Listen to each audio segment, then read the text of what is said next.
ॐ अज्ञानतिमिरान्धस्य ज्ञानाञ्जनशलाकया चक्षुरुन्मिलितं येन तस्मै श्रीगुरवे नमः।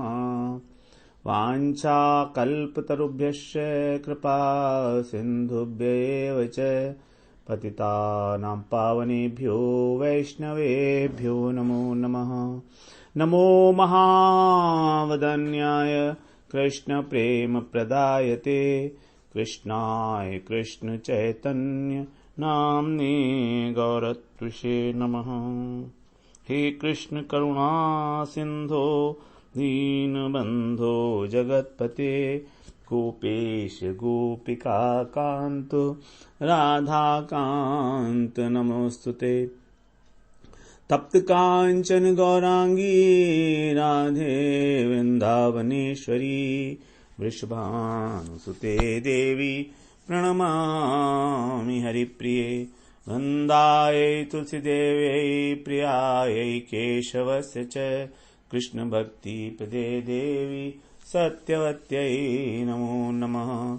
श्री कृष्ण चैतन्य प्रभो नित्यानंद श्री अद्वैत गदाधर शिवासादि गौरभक्त वृंद। हरे कृष्ण कृष्ण कृष्ण हरे हरे, हरे राम राम राम हरे हरे। हरे कृष्णा। सर्वप्रथम मैं अपने गुरुपाद पद्म ओम विष्णुपाद अष्टोत्तर शत श्री श्रीमद् भक्तिवेदांत माधव गोस्वामी महाराज के चरण कमलों में अनंत कोटि दंडवत प्रणाम ज्ञापन करता हूँ। हम लोग श्रीमद् भगवद गीता का 10वां अध्याय श्रवण कर रहे हैं, जिसमें आज हमारा 10वां ही श्लोक प्रारंभ होगा, जो चतुश्लोकी का तीसरा श्लोक है। उसमें भगवान बता रहे हैं, तेषां सतत युक्तानां भजतां प्रीतिपूर्वकं ददामि बुद्धि योगम तम येन मामुपयान्ति ते। 8वें और 9वें श्लोक में भगवान ने जिन भक्तों की बात की, तो उसी के विषय में बता रहे हैं 10वें और 11वें श्लोक में कि किस प्रकार भगवान उनका अज्ञान नाश करते हैं और उन्हें प्रेम भक्ति प्रदान करते हैं। तेषाम माने उन भक्तों को। कौन से भक्त? जो सतत युक्ता नाम, जो निरंतर भगवान में लगे रहते हैं, भगवान से जुड़े रहते हैं। तेषाम सतत युक्ता नाम भजताम प्रीतिपूर्वकम, और प्रीतिपूर्वक भगवान का भजन करते हैं। ददामि बुद्धि योगम तम माने उन भक्तों को मैं क्या करता हूं? ददामि बुद्धि योगम, उनको बुद्धि योग प्रदान करता हूं। तम माने भक्तों को नहीं, तम माने वह बुद्धि योग। तम का अर्थ होता वह, मतलब भगवान इशारा कर रहे हैं वह बुद्धि योग प्रदान करता हूं। येन मामु पयांति ते, जिससे ते माने वे लोग मुझे प्राप्त करते हैं।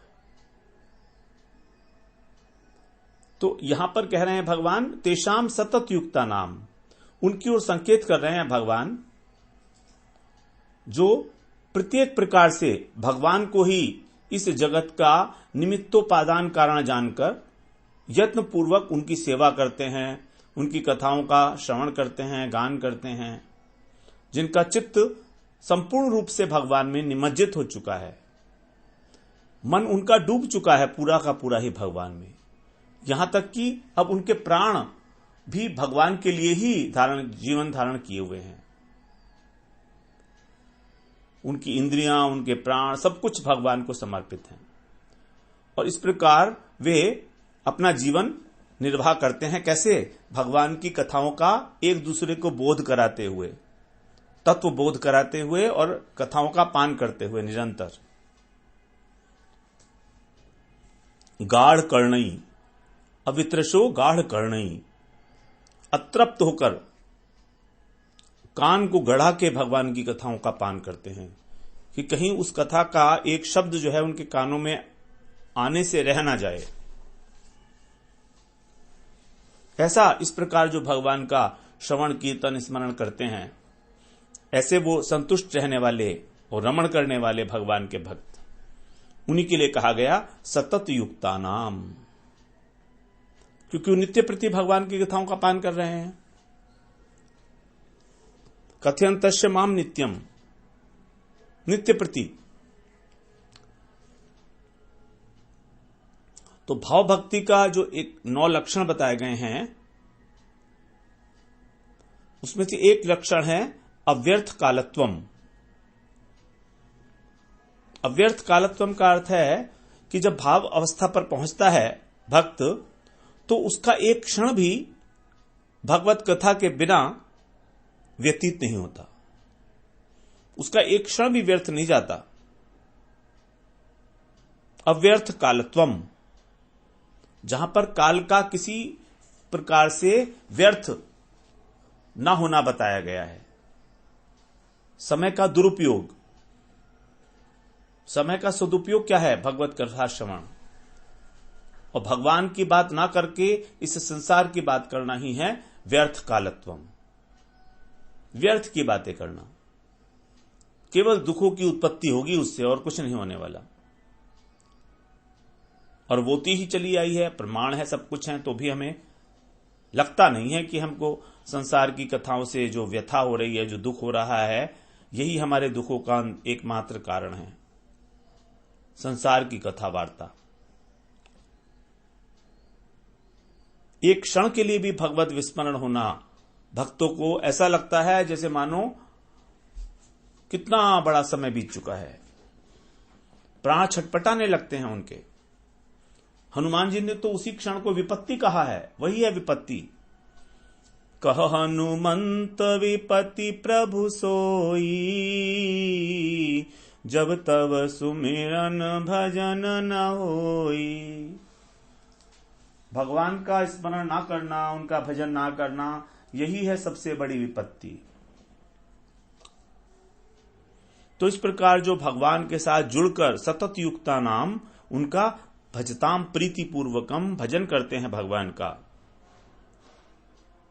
तब क्या होता है? भगवान भी, मन में भी एक इच्छा पैदा होती है उनके प्रेम का आस्वादन करने के लिए।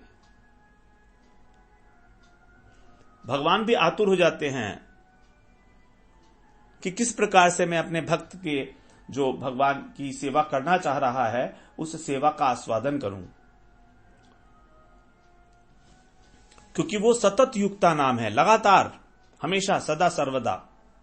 अर्थात जब वो लोक व्यवहार कर रहा है, अपने जीवन निर्वाह के लिए कोई कार्य इत्यादि कर रहा है, तो भी शरीर से आवश्यक क्रियाएं तो कर ही रहा है, लेकिन उसका मन जो है वो भगवान में ही लगा है।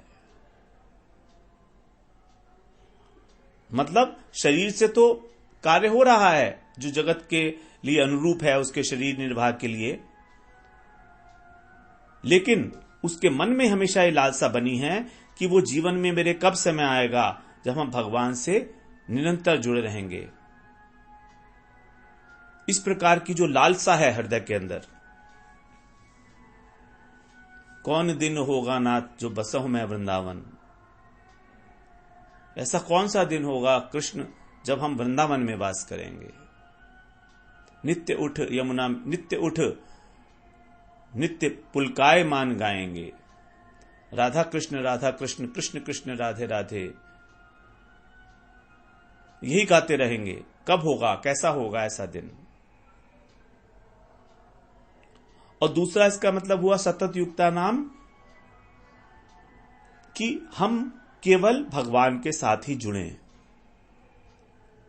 अपना जो आत्मीयता का संबंध है वो केवल भगवान, गुरु और वैष्णवों के साथ हो, तदीय वस्तु से संबंध हो, न कि संसार की वस्तुओं से।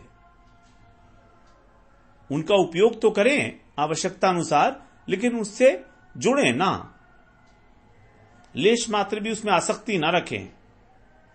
ऊपर ऊपर से जितना व्यवहार अपेक्षित है उसको करें, और हृदय में ये लालसा जगी रहे कि ऐसा कौन सा दिन होगा जब मैं पूरा का पूरा आपका ही हो जाऊंगा।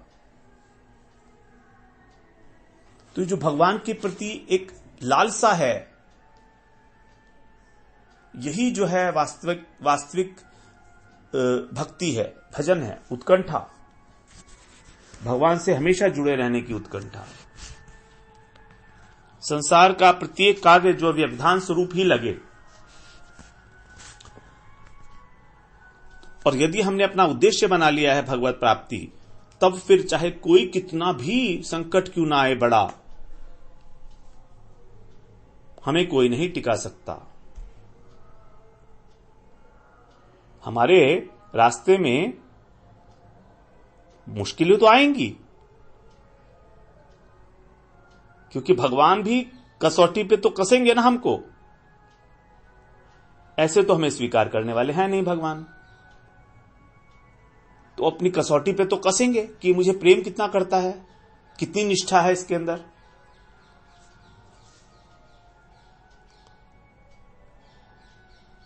जैसे मान लीजिए हम अपने घर जा रहे हैं, रास्ते में कोई ठोकर लग गई हमको, या किसी ने हमें रोक लिया जबरदस्ती, कोई काम से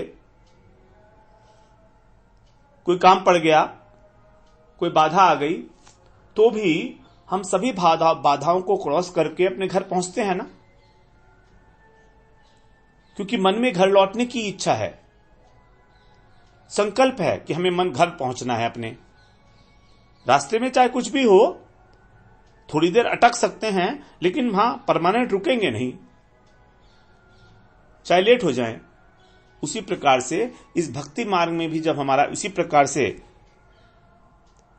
हम पालन करेंगे कि हां हमें तो केवल भगवान की ही प्राप्ति करनी है, तो ये संसार भी हमें फिर व्यवधान नहीं लगेगा। संसार व्यवधान हमारे तभी तक लगता है जब तक हमारे उद्देश्य के अंदर निष्ठा की कमी है। जब हमारी निष्ठा, हमारा प्रेम भगवान के साथ होगा, तब फिर ये संसार हमें विपत्ति स्वरूप ही नहीं लगेगा। और जब तक नहीं है तब तक तो अनेक अनेक प्रकार के जो कंटक हैं, कांटे हैं, वो हमारे सामने आएंगे ही आएंगे। ऐसा कहा गया है कि भक्ति मार्ग, श्री भक्ति मार्ग यह कंटक कोटि रुद्ध। इस संसार में, ये भक्ति मार्ग में कंटक कोटि रुद्ध, करोड़ों करोड़ों कांटे हैं, और हमें इन कांटों से दूर होना है। अनेक अनेक प्रकार के प्रलोभन हैं, आकर्षण हैं इस संसार के अंदर। उन सभी आकर्षणों से ऊपर उठकर हमें भगवत प्राप्ति के लिए प्रयत्नशील रहना है। कांटों की कमी नहीं है, रोकने वाले हमें नहीं है कम। हमारी अपनी इंद्रियां ही हमारी सबसे बड़ी शत्रु हैं। हमारी इंद्रियां ही हमारी सबसे बड़ी शत्रु हैं, यही हमको भटकाती हैं। समय ही ऐसा है, कलिकाल, कलयुग जो चल रहा है।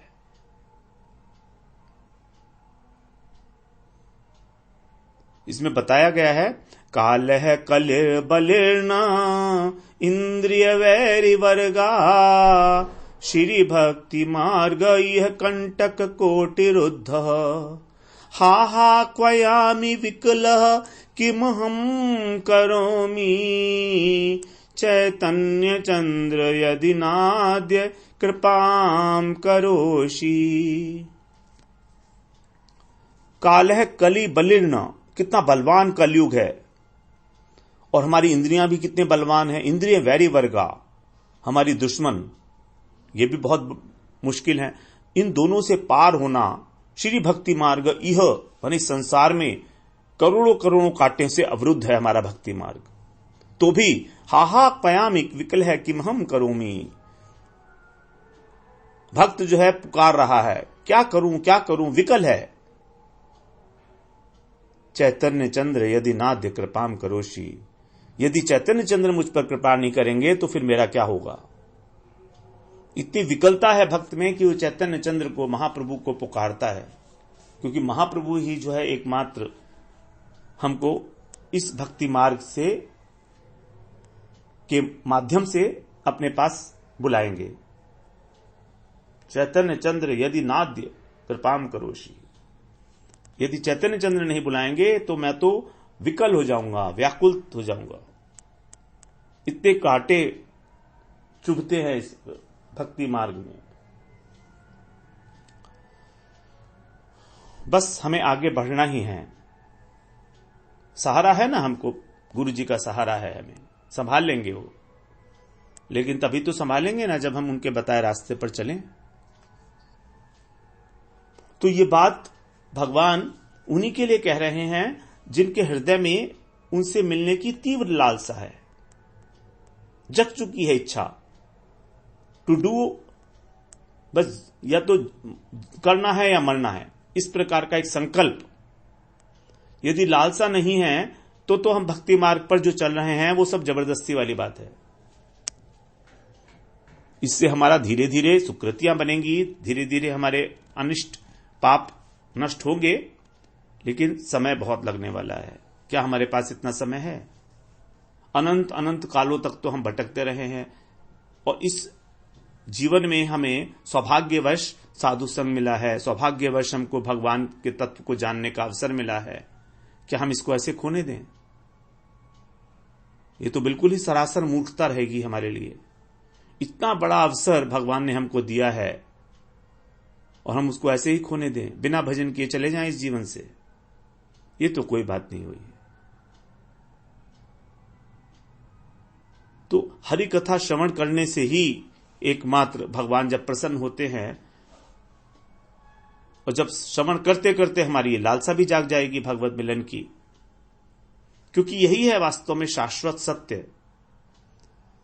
इसके अतिरिक्त सभी कामनाएं, सभी वासनाएं केवल जंजाल है, हृदय का जंजाल है, केवल मिथ्या है, व्यर्थ है,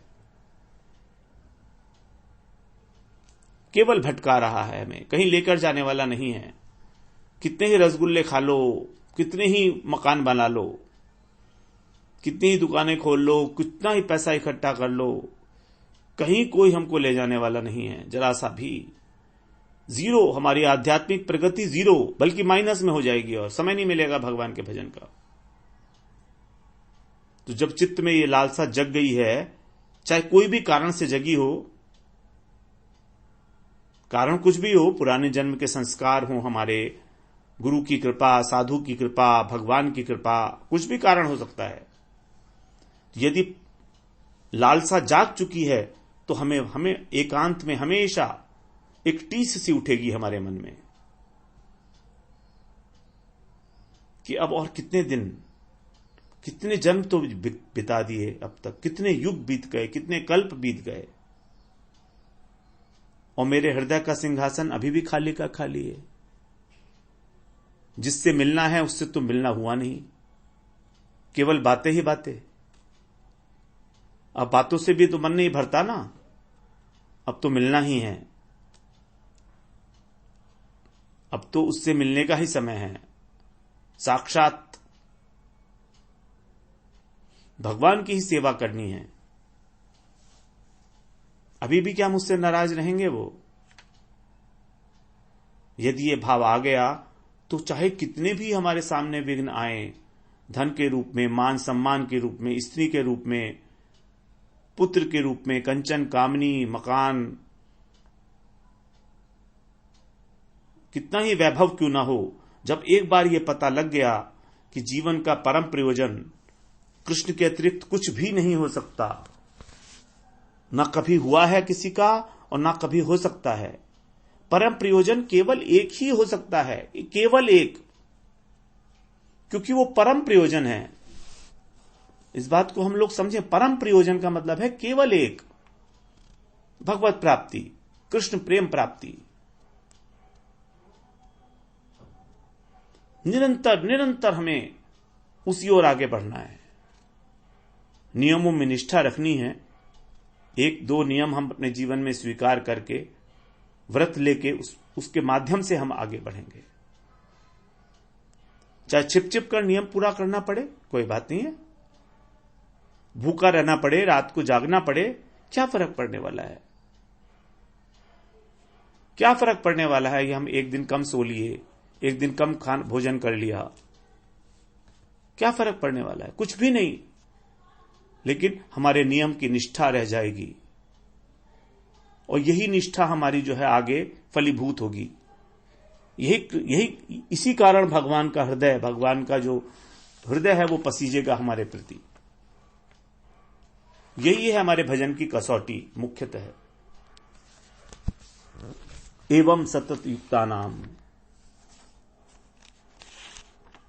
तेषाम सतत युक्ता नाम।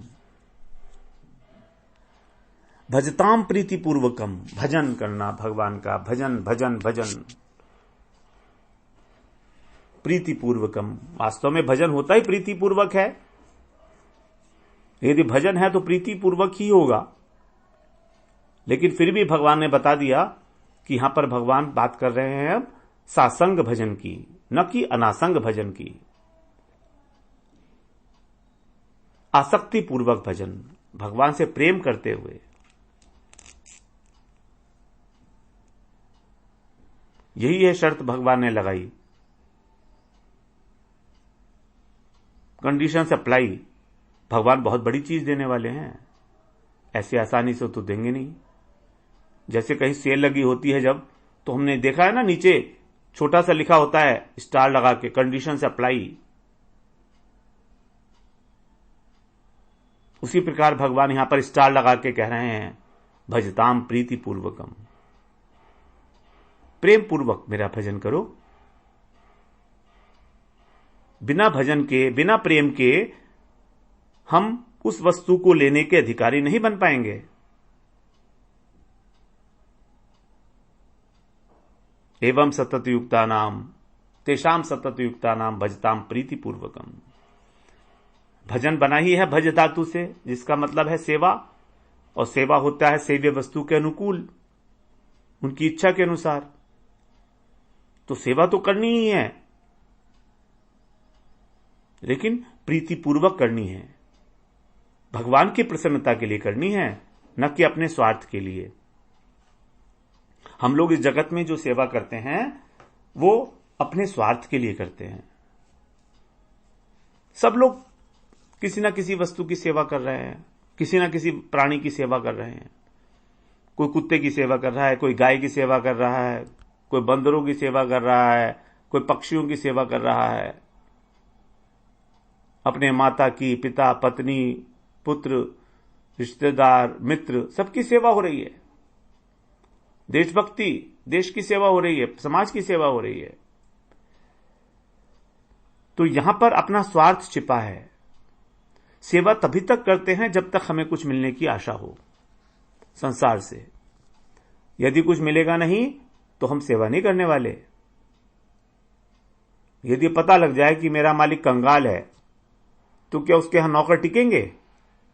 वो तो उसको पहले छोड़ के चले जाएंगे कि हमको तो पैसा नहीं मिलेगा।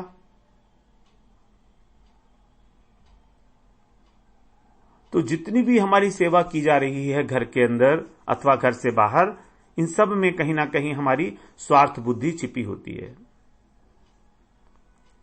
हम कहते तो हैं कि हमें अपने माता पिता से प्रेम है, लेकिन वास्तव में यह प्रेम उनसे ना होकर अपने से ही है। क्योंकि इस जगत में सभी संबंधों का आधार है हमारा शरीर। सभी संबंध शरीर के संबंध से ही हैं।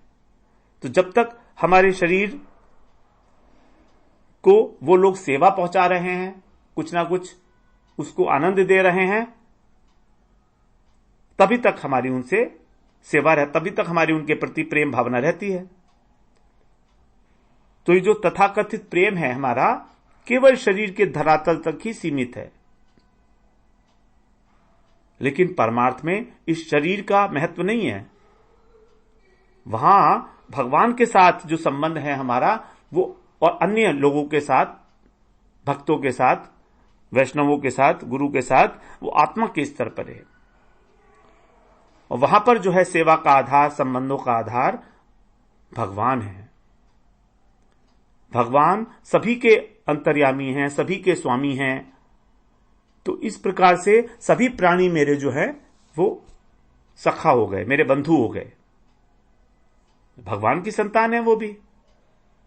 तो वहां पर आत्मा के संबंध से जो है हम लोग प्रेम को समझते हैं। इसलिए भगवान को कहना पड़ा प्रीति पूर्वकम।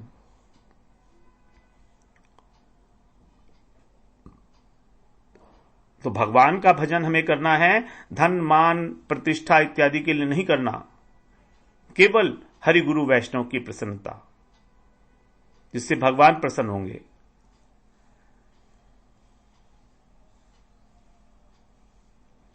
अब हमें कैसे पता लगेगा कि भगवान प्रसन्न है कि नहीं है? इसके दो उपाय हैं।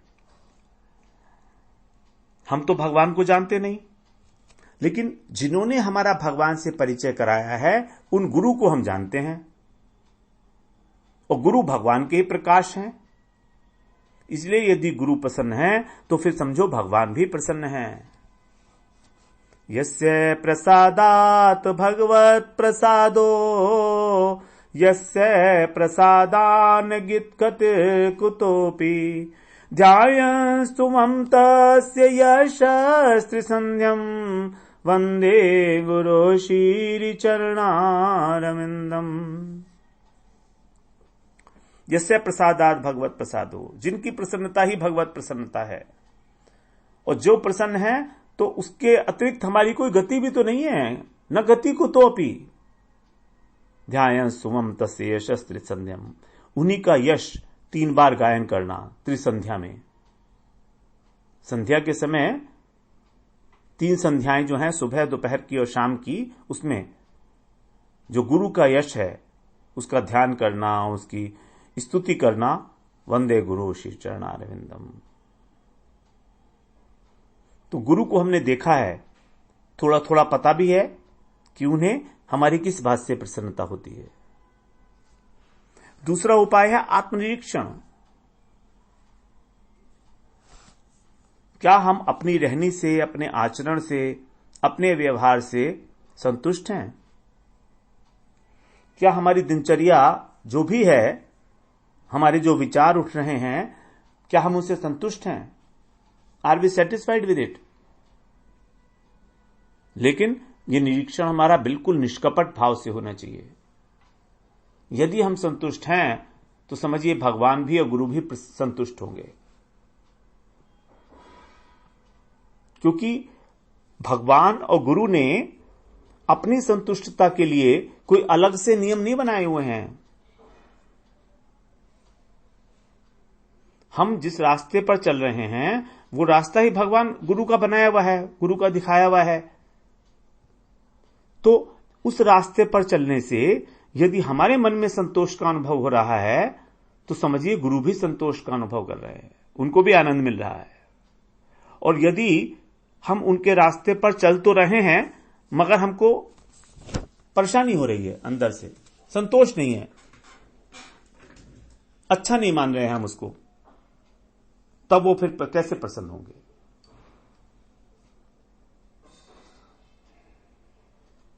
तो जितना दोष हम नियम पालन करने में अपने में देखते हैं, उतना ही दोष भगवान हमारे अंदर देखते हैं। भगवान हमारे अंदर वैसे तो दोष देखते ही नहीं, भगवान तो दोषदर्शी हैं ही नहीं, लेकिन जो भगवान की प्रसन्नता है, जो गुरु की प्रसन्नता है, वो तभी होगी जब हम अच्छे प्रकार से अपने आप से संतुष्ट हो जाएं, हमारे अंदर किसी प्रकार का कोई दोष, कोई अनर्थ ना रहे। उतनी ही मात्रा में भगवान और गुरु भी हमसे प्रसन्न होंगे, क्योंकि वो अंतःकरण में तो बैठे हैं ना, हमारे हृदय में। हमें प्रेरणा भी करते हैं कि हम कहाँ गलत है। इसीलिए आवश्यकता है आत्मनिरीक्षण की।